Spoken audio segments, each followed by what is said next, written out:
আশা করি সবাই অনেক অনেক ভালো আছেন। তো আমিও ভালো আছি। আমি এসসিএস চলে আসলাম নতুন একটা ভিডিও নিয়ে। তো আমি বর্তমানে যেই জায়গাটায় আছি এটা হইতেছে বালুকা সিড স্টোর গ্রিন অরণ্য পার্ক। তো এই জায়গার পরিবেশগুলো ছিল অনেক সুন্দর। এর মধ্যে আরেকটা ভিডিও দিছিলাম আমি এই পার্কের। তো আপনাদের আশা করি সবারই ভালো লাগছে এবং আমার সামনে যে পাখিটা দেখতে পাচ্ছেন এই পাখিটার নাম হইতেছে উট পাখি।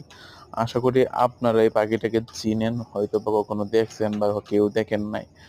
তো আমি আপনাদেরকে সবটা দেখানোর চেষ্টা করতেছি। আর ওইদিকে যে আছিল ওইদিকে ছিল হলো গিয়ে হরিণ।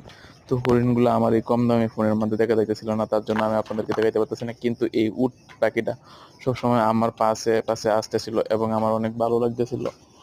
এই উট পাখির যেই মুখ এত বড় ছিল এবং পাগুলো, আমি জীবনের ফার্স্ট টাইম এই পাখিগুলো দেখছি, এর আগে কখনো দেখি নাই। তো ঘোরাফেরার কারণে এইগুলো দেখতে পারছি। তো বাসা থেকে বের হওয়ার কারণে দেখতে পাইতেছি।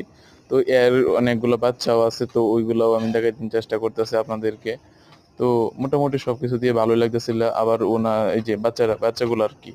তো এনে দুইটা বড় উট পাখি আছে এবং ছোট ছোট দুইটা ছোট মেয়ে উট পাখির বাচ্চা আর কি। তো ওইগুলো দেখে আমার মোটামুটি ভালোই লাগতেছিল এবং উট পাখির ছোট বাচ্চাটার দিকে আসতেই এই বড় উট পাখিটা ধুইলে চলে আসতেছে। এই যে দেখেন আপনারা কিভাবে যে ওদের মনে করতেছে যে ওর বাচ্চাটাকে আমি নিয়ে চলে যাবো, কিন্তু এরকম না ভাই, আমি তোমার বাচ্চাকে নিতে আই নাই।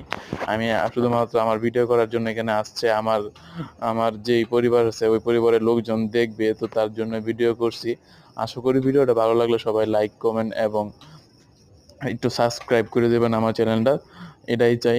সাবস্ক্রাইব না করলে তো আমি আর উঠতে পারবো না। তো সবাইকে আমার একটা অনুরোধ, আমার চ্যানেলটার ভিডিওটা দেখবেন এবং সাবস্ক্রাইব এবং কমেন্ট করে দেখবেন। ধন্যবাদ সবাইকে।